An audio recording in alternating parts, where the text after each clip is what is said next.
the crowd. What a memorable Breeders' Cup Classic. It's a race for the ages. Two Guys in a Classic brought to you by Racetrack Television Network. We're ready to go out with a bang. Bram Weinstein, Joe Kristufek. You know, not since the Grateful Dead were releasing albums back in the 1970s has the sport had a Triple Crown winner. So it's fitting that in this year, the year that the Grateful Dead are supposedly saying goodbye to touring the United States, that we have one. And we got one final race from American Pharoah before he says goodbye at Keeneland in the Breeders' Cup Classic. What a long, strange trip it's been, Joe. Yeah, the first Breeders' Cup was in 1984, 6 years after our last Triple Crown winner, and American Pharoah has brought a lot of excitement to the sport, but so has another horse who is of the female persuasion. Yeah, Beholder. You know, really what a long, strange trip it's been, that this is the top contender for a Triple Crown winner, a female horse in Beholder. Here's the largest question that comes into this. Is this a two-horse race?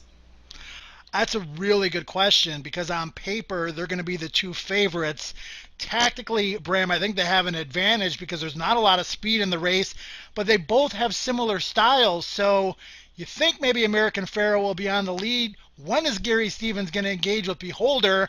And are they going to battle down to the wire, or will someone swoop over the top and potentially upset both of them? I can visualize both of those scenarios. Yeah, so can I. And you know what? There are major enticing odds because of the two of them in this race, including Keen Ice, who is 12-1 and beat American Pharoah the last time they met. What do you think of Keen Ice? Well, you know what? Like you said, he beat American Pharoah last time. American Pharoah was a little bit overcooked probably going into the Travers. He is fresh coming into this race, but so is Keen Ice. Keen Ice, by design, has been laid up until the Breeders' Cup Classic. He's going to fire a big shot. Will he have enough pace to run at? That remains to be seen. But Bram, he's not the only horse in the Breeders' Cup Classic that's offering potentially some value. There are several other good horses in this race. Yeah, a ton of them. And when we get to our bets, I mean, I tossed a couple that I sat there and went, I can't believe I would toss them from any race that they were in. But I did based on the amount of money that we were allowed to bet here. You asked for a most likely winner.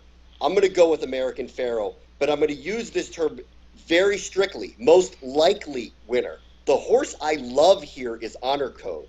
And I'm calling him a long shot at 6-1 because he shouldn't be a 6-1 in any race that he is in. I like the value here. And to your point about if Beholder and American Pharoah get out to an early lead and the pace is somehow ridiculous, this is the horse that could swoop up at the end and catch both of them. I love his odds here. So he's the one that I am going to really be behind on Saturday. Yeah, there's one or of two scenarios with Honor Code. He swoops like you're talking about, just like he did against Liam's map earlier in the year going a mile and an eighth, or he moves too soon and flattens out because he doesn't like a mile and a quarter. Either way, it's 6-1. I think it's worth the risk against the reward in that possible scenario. I'm looking at it similarly, Bram. I like American Pharoah as the most likely winner. I'd love to see him go out on top, but Keen Ice did beat him in the Travers. Keen Ice is fresh, and if you're looking for a horse to grind and possibly come over the top, who we know is going to get a mile and a quarter, it's Keen Ice, so he would be my value play at 12-1.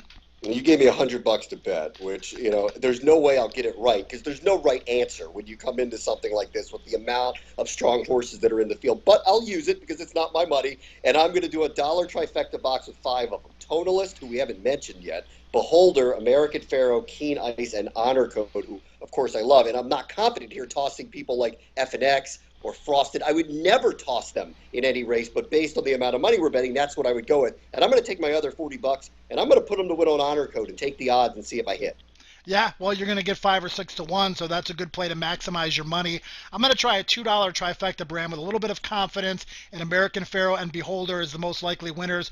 Also throwing Keen Ice in the top spot, throwing the Euro wildcard Glen Eagles in for second. I know you're a big fan of that horse, and then using multiple horses for third. And then with my remaining $10, American Pharoah over Beholder and Keen Ice in the exacta. Once again, trying to maximize the money. Yeah, the only one I don't like is Hard Aces, so I just jinxed myself. That one is going to hit the board. There's like no doubt in my mind now that I said that is going to hit the board. Obviously, there's 2 great days of racing going on at Keeneland for the Breeders' Cup. My best plays for Friday include Liam's map at the Dirt Mile. I mean, he is streaking the right way. I'm somewhat surprised he's not in the Classic, so he's going to take this, and I think he's going to win this one handily. My long shot is Curlina in the Distaff because Beholder is not in that race. I think it's wide open, and at 12-1, I love those numbers. The Distaff is a tremendous betting race, one of the best betting races in the entire Breeders' Cup, and really good American form in there. My question for you, though, Bram, is why isn't Liam's Map in the Classic? He was ranked third in our top 10 list at the very end of the year. It's $5 million for the Classic. It's $1 million for the Dirt Mile. And if you're looking at pedigree down the line and potential stud fees, if he were to run well in the Classic, much bigger than winning the mile. So why do you think he's not in there? Because fifth place pays nothing. That's why. First place pays a lot. Fifth place pays nothing. He's got nothing to prove, in my opinion. That's why I think he's looking for the easy pickings here, which is it's hard to say in the Breeders' Cup. But staying away from that field, I understand it. Yeah, it's going to go one of two ways. Either Liam's Map is as good as he's been all year and he romps the field, or he possibly gets beat up a little bit in the pace and a horse like Wicked Strong comes down on him late and possibly beats him. Wicked Strong is really good, and I think the mile sets up well for him. I also like a horse in the Distaff as my price play for Friday. That's I'm a Chatterbox. Don't like the post from the rail, but she's very consistent, and she's going to get a great stalking trip. You can bet just about anybody in the Distaff and get the value you're looking for. Saturday outside of the Classic, I like La Verdad. I think that's a good play in an earlier race. And my best long shot is Mishwash, which I can't even really pronounce. 15-1 in the miles. The horse has been racing overseas, but I love the numbers that horse posts. And I think at 15-1, that's an incredible price for that horse. Well, Bram, when you're betting the races, you don't need to know how to pronounce the horse's name. You just need to know what number the horse is, right? Feel better about it. I feel better about it when I know how to pronounce the name. When you're rooting down the stretch and calling the wrong name, as long as they win, it's all good.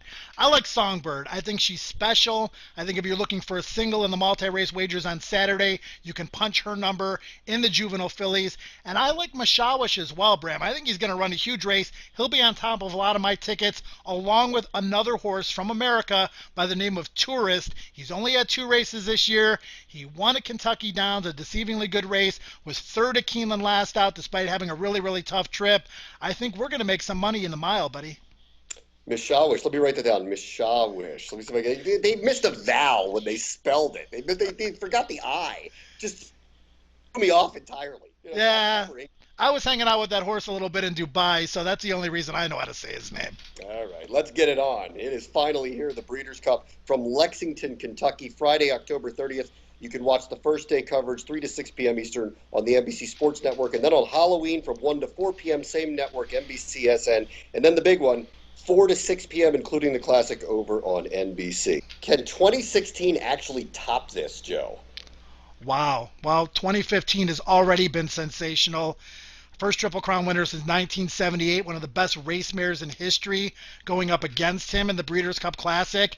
If that race comes close to meeting expectations, 2015 will be ridiculously tough to top. Well, it took a generation to get a Triple Crown winner. Whoever the next one is, there's no certainty they would actually race at the Breeders' Cup. American Pharoah did go ahead and do that. So this could be a historic moment. You may never see this again. For Joe, I'm Bram, 2 guys in a Classic. We'll see you next year.